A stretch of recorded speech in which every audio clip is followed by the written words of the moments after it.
Pernah ada orang hartanya itu habis karena ngobati ibunya. Terus datang ke saya, dia sumpek karena hartanya habis ngobati ibunya. Terus dia bilang, Gus saya ini sekarang sudah miskin karena ibu saya sakit dan harta saya habis untuk ngobati ibu saya. Ustaz guyon di sama saya.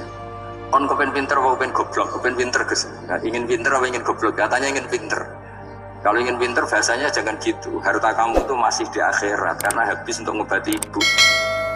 Bayangkan kalau habis untuk maksiat itu habis betul. Terus dia mulai syukur. Alhamdulillah Gus, harta saya habis secara heroik karena untuk mengobati apa ibu. Sudah pinter dia. Akhirnya miskin sampai sekarang ya tetap pede saja karena masih punya tabungan di akhirat. Dan itu saya terinspirasi oleh ilmu juga. Jadi dulu Sayyidah Aisyah itu pernah nyimpan sepotong daging kambing, disimpan untuk dimakan beliau. Karena beliau mau iftar ya, mau buka atau apa. Singkat cerita, karena bawaan keluarga Nabi itu sakho, ada orang minta dikasihkan. Suatu saat, akhirnya kan habis. Terus Nabi tanya, yang daging tadi di mana? Habis. Terus Nabi cara menjelaskan itu indah sekali. Harta kamu itu baju yang kamu pakai, nanti ya rusak. Yang kamu makan, nanti ya ke WC. Wa tasaddaqta fa'abqaita.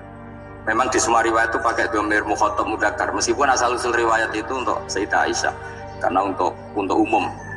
Yang kamu sedekahkan tuh yang masih, kamu jangan bilang kamu sedekahkan tuh yang habis, yang kamu sedekahkan tuh yang masih. Misalnya saya punya uang 1 miliar misalnya, terus pernah tak sedekahkan ke fakir miskin atau ke kiai atau ke pondok 1 juta, itu yang mesti masih, karena kadung di luar kekuasaan kita. Kadung lillahi ta'ala. Justru yang masih itu yang potensi nanti untuk hal-hal yang kurang positif. Semenjak itu orang sedekah itu begitu entengnya karena itu yang masih. Ya tapi tentu sarannya yang tepat ya. Saya sekarang sering kampanye sedekah tepat karena misalnya sering saya itu didatangi orang kaya. Sudah dapat gratisan gerutu itu geremeng. Nah ini kita sudah pakai buminya Allah itu gratis, pakai airnya ya gratis, pakai oksigen ya gratis. Kok masih berutuh, itu sudah jadi hamba yang nggak bener. Dibayangkan kalau kita pakai oksigen bayar, pakai buminya bayar, pakai airnya bayar semua, kayaknya kita tidak mampu membayar. Dan kita sama Allah hanya disuruh ikrar, disuruh sujud. Pentingnya ilmu satu bahwa itu akan menjadikan satu perilaku.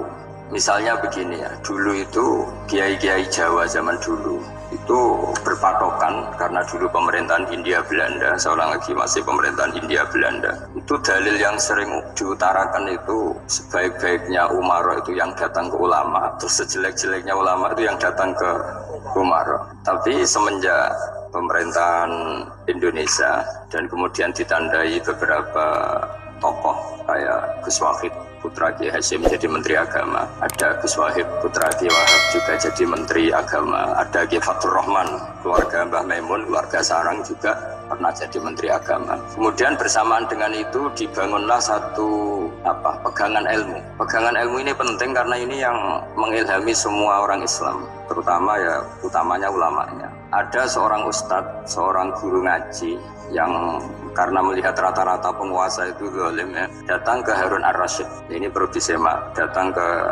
Khalifatullah atau Amirul Mukminin Harun Ar-Rasyid. Karena beliau seorang raja tentu terduga lah, atau ya umumnya atau gimana lah istilahnya, itu ya rata-rata ya agak seenaknya namanya raja, namanya penguasa. Ini dalam pikiran ustadz itu udah mesti dalam fakta. Kemudian si ustadz itu matur, ya Amirul Mukminin, inni nasihun lak famusyaddidun alaika fala tajidanna fi nafsika syai'an. Saya ini mau nasihati Anda, kemudian saya cara nasihati itu keras. Tolong jangan dimasukkan hati. Dia bilang famusyaddidun alaika. Saya nanti kalau nasihati itu keras sekali. Tolong dimaklumi karena ini penting, karena Anda harus dinasihati secara keras. Tapi sebelum nasihat itu diutarakan, kata Harun Ar-Rasyid, karena beliau Bani Abbas dan beliau orang alim termasuk muridnya Imam Malik, kata Harun Ar-Rasyid, uskut, kamu diam Ustaz. Inna Allaha ta'ala arsala man huwa khairun minka ila man huwa syarrun minni wa ma'adhalika yaqulu Allahu ta'ala faqula lahu qawlan layyinan la'allahu yatadzakkaru aw yakhsha. Jadi ini sekaligus etika dan norma ya bagi semua dai di Indonesia dan semua kita. Wahai Ustadz, kamu diam. Allah Ta'ala itu mutus orang yang lebih baik ketimbang kamu, yaitu Nabi Musa, ke orang yang lebih jelek ketimbang saya, yaitu ke Fir'aun.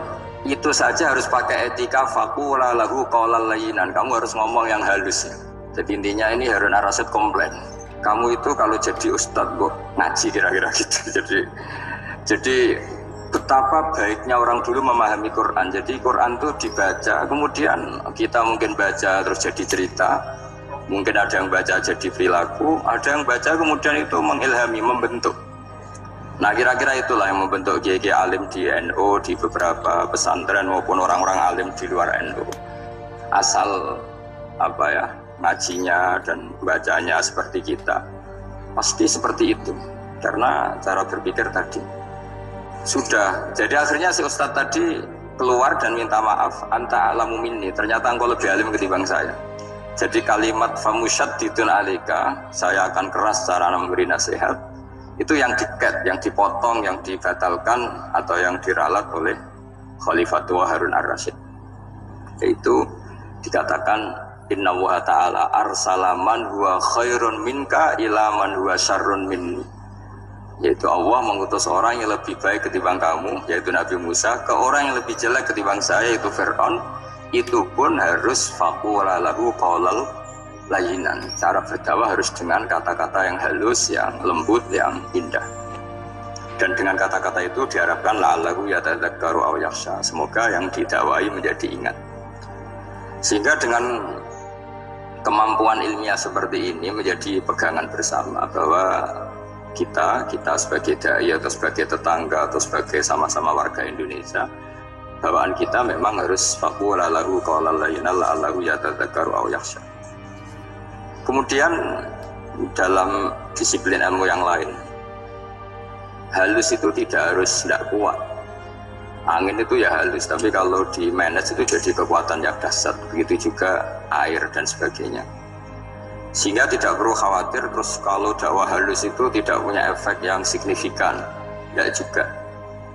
Allah Ta'ala itu pengelola angin. Angin itu kekuatannya dahsyat. Sehingga Nabi Sulaiman dikasih kekuatan angin dan bisa terbang kemana-mana. Kemudian sekarang jadi teknologi yang banyak memanfaatkan angin. Mulai rem, mulai apa saja. Sehingga dari cerita saya ini kemudian terus kiai-kiai itu membentuk dakwah termasuk di ekonomi dengan cara yang rileks. Nah cara rileks itu satu tentu dimulai dengan ilmu. Misalnya begini, saya beri contoh. Ketika ada orang melafadzkan kalimat la ilaha illallah, tiada Tuhan selain Allah. Kemudian kalimat ini mungkin kalau orang NU baca itu rutin ya, karena kiainya kelamaan ya yang ikut sambil tidur. Biasanya kalau tahlil itu disebut kiai tertentu itu mesti yang belakang wah suwi itu kalau kiai itu lama itu. Nah kiainya juga karena jadi lakon ya kan lebih semangat karena pegang mic. Biasanya gitu di NU itu kalau khotib mesti semangat karena yang pegang mic, yang dengerin mesti ngantuk karena monoton gitu. Karena yang mendengerin sudah tahu pasti nyuruh baik meninggalkan yang jelek, jadi ilmunya sudah disimpulkan dulu. Setiap yang tidur di masjid mesti tak tanya kenapa tidur, ilmunya ada perkembangan, Gus, nyuruh yang baik meninggalkan yang jelek. Tapi kalau ilmunya agak ada perubahan kan dengar semua pasti nyuruh yang jelek meninggalkan yang baik. Karena watak manusia itu agak-agak suka fitnah, itu suka geger. Tapi kalau monoton itu mesti enggak itu.